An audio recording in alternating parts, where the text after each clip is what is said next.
Ang katanungan naman natin ngayong araw ay tungkol sa property registration decree o ang pagpaparehistro ng lupa. Ito po yung katanungan sa atin ng HB. Nagmamayari ng lupa sa Masbate ang aking mga ninuno. Ito ay nakarehistro sang-ayon sa Spanish Mortgage Law. Tumakbong mahaba na ang panahon at hindi ito muling may parehistro. Sang-ayon sa kasalukuyang batas, may bisa pa ba ang titulo ng aming mga ninuno? Para sa iyong kaalaman, HB, ayon sa Section 3 ng Presidential Decree number 1529 o mas kilala bilang Property Registration Decree, ang mga lupang nakarehistro o nairehistro noong unang panahon ay hindi na kinikilala kung ito ay hindi naipatala sang-ayon sa kasalukuyang batas ayon sa nasabing batas. Kasi ayon sa Section 3, Status of Other Pre-Existing Land Registration System.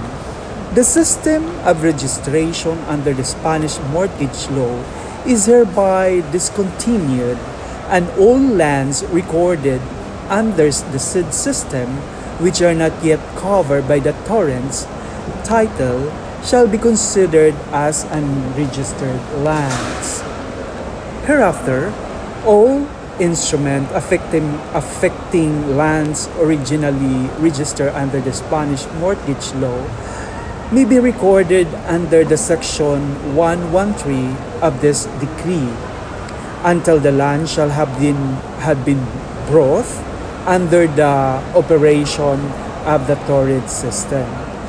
The books of registration for unregistered lands provided under Section 197 of the Revised Administrative Code as amended by Act Number 3344 shall continue to remain in force provided that all instruments dealing with unregistered lands shall herefore be registered under the Section 113 of this decree. At binigyang diin din na malinaw na binigyan yan ng diin ng Section 113 of that decree. So malinaw na nabanggit sa batas na kinakailangan na maitala sa kasalukuyang sistema ang lupa ng iyong mga ninuno upang mabigyan ng panibagong titulo kung ito ay hindi nagawa. Ikinukonsidera ang nasabing lupa na hindi rehistrado at kinakailangan muling iparehistro sang-ayon sa ating kasalukuyang batas.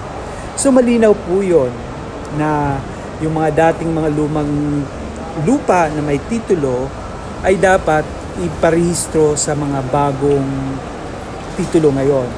Katulad nyo, hindi pa na i-rehistro, though kayo pa rin ang may-ari niyan, may process lang para mailipat sa inyo o ma-update yung rehistro. Kasi kung hindi nyo po i-update yan, pagkadating ng araw baka magka-problema kayo at baka hindi na rin ninyo maangkin yung lupa na yan. Dahil nga nagbabago ang batas as time goes by. So ayun po, HB. Thank you.